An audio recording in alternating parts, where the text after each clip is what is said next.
screaming, and I've been crawling after you.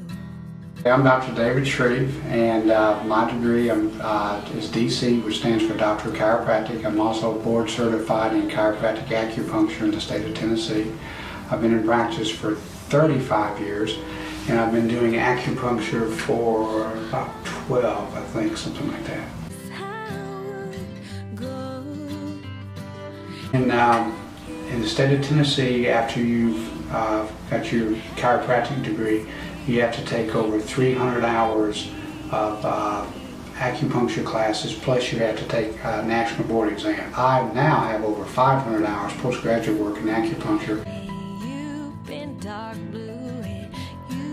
And there's a variety of different reasons that people go to have acupuncture treatment. Now mine is more for pain management. Now in typical Chinese medicine, they would treat a lot of different type of conditions from pain to just general headaches.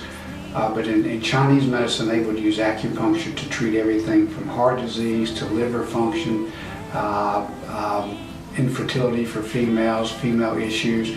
But I'm trained that way, but I don't use that as part of my practice. I use it more for pain management. I would say probably I use acupuncture more for back pain, knee pain, peripheral neuropathy, which would be numbness, tingling, burning, and usually it's for most people in the legs or the feet. Well, the obvious would be, you have to have proper sterile technique. So, they would run the risk of infection if they didn't prepare the skin correctly, or they used incorrect needles.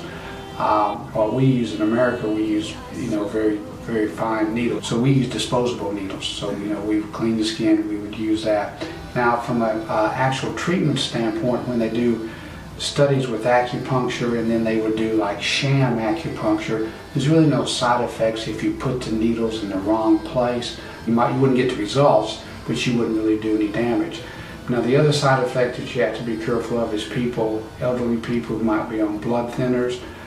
If you penetrate the skin, you could maybe cause a bleed, which of course then would get infected again. The truth of the matter is that with acupuncture, chiropractic, our malpractice insurance is so low because the risk of injury is so little. So I pay very little for malpractice insurance because people just don't get injured using these types of alternative medicine.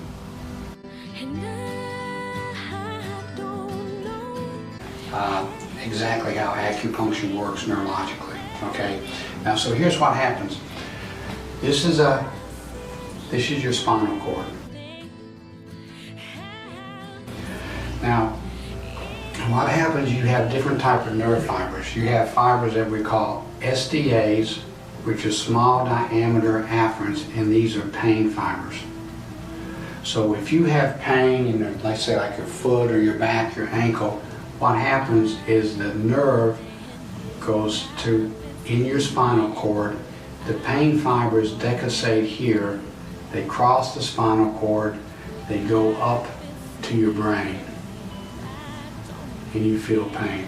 Now you have another set of fibers in the body called large diameter afferent fibers. Now these fibers carry vibration, proprioception, kind of tell you where you are in time and space. They go into the spinal cord, and what they do is they split. One goes up the back of the spinal cord to the brain, and one has a little collateral that goes that way. And what it does is when you stimulate that with the needle, the little collateral gates or blocks that pain impulse. Okay? So that you don't have that pathway going up into the brain.